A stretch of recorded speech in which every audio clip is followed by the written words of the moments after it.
各位 Topic 嘅讀者，讀者大家好，我係津理學校嘅中國文學科嘅導師，我係 MC Chan。咁今日咧，我亦都帶咗我團隊入邊咧，負責同我一齊聯合教中國文學科嘅 Genki Wong 咧，咁同大家咧一齊講下文學科嘅最後心得啦。咁我哋講得呢個文學科啦，咁當然就要講下嗰個出題嘅趨勢。咁大家都知道出題趨勢咧，其實就好多年冇考嗰啲嘅篇章，咁佢嘅機會就會好低。咁所以如果有個篇章5年冇考嘅話，佢嘅機會當然就高唱入雲啦。咁但係其實4年都已經係一個咧好長嘅時間。咁但係據我所知咧，其實唔單止淨係年份咁簡單，仲會有其他嘅出題嘅趨勢嘅。咁所以呢個位置咧，我就交俾 Genki 同我哋講一講啦。好，請。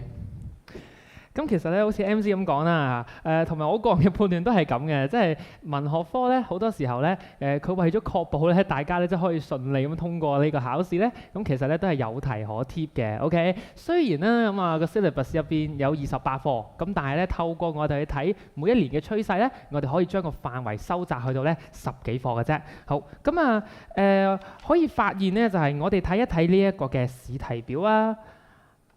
就係啦，我哋會發現考評局咧，其實佢出題唔單止係將一啲咧4年啦、5年冇出嘅題咧反覆出多一次，更加嘅就係一個位特別嘅就係佢會按住時序嚟去安排某一啲嘅課題一定要再出㗎。呢一度睇下呢度咯，就係咧第一本書有關於咧先秦嘅篇章啦我哋會見到咯，基本上由12年去到24年咧，佢都一定會出一本咧呢一邊嘅課題嘅。OK， 咁睇下咯。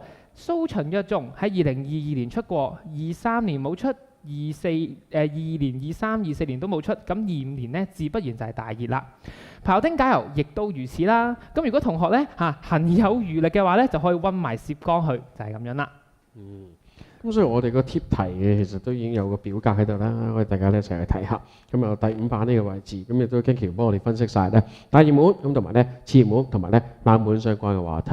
咁但係咧，我哋開始再進一步啦。咁究竟個賞識卷入邊嗰個作答咧，其實應該要有個框架喺度，因為好多時學生就係每一次佢都係由零開始，咁可能會諗到啲咩寫乜嘢，咁就未必有呢個框架。咁但係如果有一個好正確嘅框架嘅話咧，咁會慳咗好多諗嘅時間，因為都會更加容易精準到咧中到考試個 marking。咁就呢 part 咧，咁麻煩 Genki 又同我哋仔細講下，究竟個作答嘅框架要點樣？冇問題我諗各位同學咧喺作答鑑賞卷之前，我哋首先要思考到一個問題，就係咧你又係温呢一本書，5星星嘅同學又係温呢一本書，點解佢會高分過你呢？好多時候就係你作答嘅重點能不能夠回應到個題目問你所需要嘅東西。我哋睇一睇啦，無論作答任何題目都好，範文又好，課外篇章都好，有5大步驟。首先主題句啦，回應咗個題目主要問你嘅問題，然之後你先開始咧引錄翻個原文。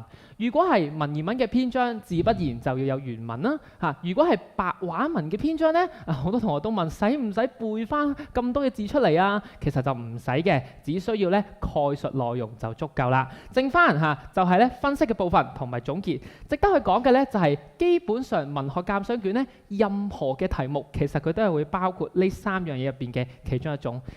論説文就係問你一啲嘅效果啦，如果係一啲嘅抒情文就係問你嘅一啲感情，結構上就係自不然就係一啲作用啦。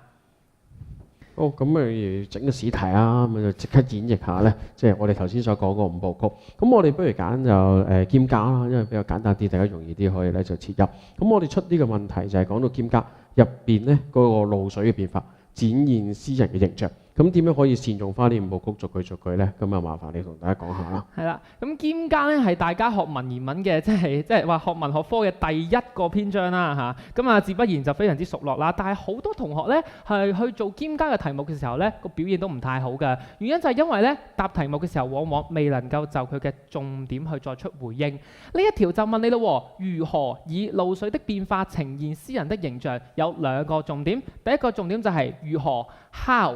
希望你去指出佢如何去表現呢詩人嘅形象 ，OK？ 第二就係詩人嘅形象是什麼啦咁呢一度咧其實同中文嘅答題都係一樣嘅啫能不能解釋清楚個題幹係攞高分嘅關鍵。所以我哋見到呢一度第一句就係話咗啦，如何展現變化呢？就係暗指時間嘅推移。咁呢一個同學係需要喺第一句就作答俾我噶啦。若果同學將你嘅主題句放喺段落嘅中間，又或者係結尾，都係有機會令到咧評卷員冇睇到而俾唔足滿分你㗎。需要知道啦，文學科嘅鑑賞卷好多時候咧都係俾品遞分，而唔係咧硬性咁嘅 take point 嘅。OK， 咁所以同學答嘅時候咧，首先我哋見到主題句要有啦，下一步就背書咯，去講一講白鷺嘅3種狀態啦，係咪啊？文言文嘅摘錄，然之後解釋一下咁啊白鷺未希未已未為商係點解啦？下一步就再進行呢一個分析，最後回應翻我個主題先，有啲咩嘅形象啦，表達啲乜嘢嘅效果啊，就係急切而深切嘅思慕啦。好，非常之好。咁我哋今次咧揀咗個篇章，我哋揀蘇秦約眾啊嘛，因為呢個都係我哋嘅大熱。咁我講一講啦，我對呢篇文咧，我感覺好深刻，因為好似東家唔打西打西家，即係佢本身唔係喺呢一個即係秦國嗰度不得重用。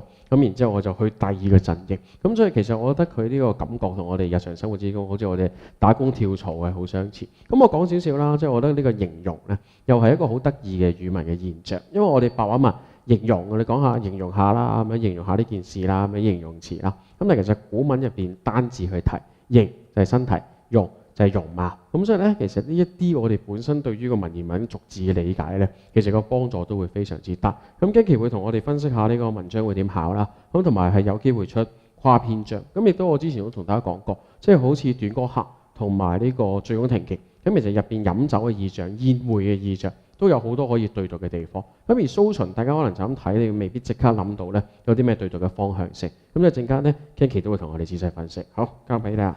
好，冇問題。咁正如頭先 MC 所講啦，出題目唔單止我哋會揾到佢會出啲乜嘢篇章，我哋仲要思考佢會 cross over 嘅形式同乜嘢篇章咧去聯成啊。OK， 咁喺呢度睇一睇啦。咁其實咧，蘇秦約眾呢個篇章大家一定係好熟啊，因為佢係第一本書噶嘛嚇。我哋要思考嘅就係佢會同啲乜嘢篇章一齊出咧？嗱，呢一度咧有2個嘅思考點，我哋可以一齊喺側邊 mark 低咯。第一就係文體相近。就係同樣都係散文，都係寫古仔，有啲乜嘢唔一樣呢？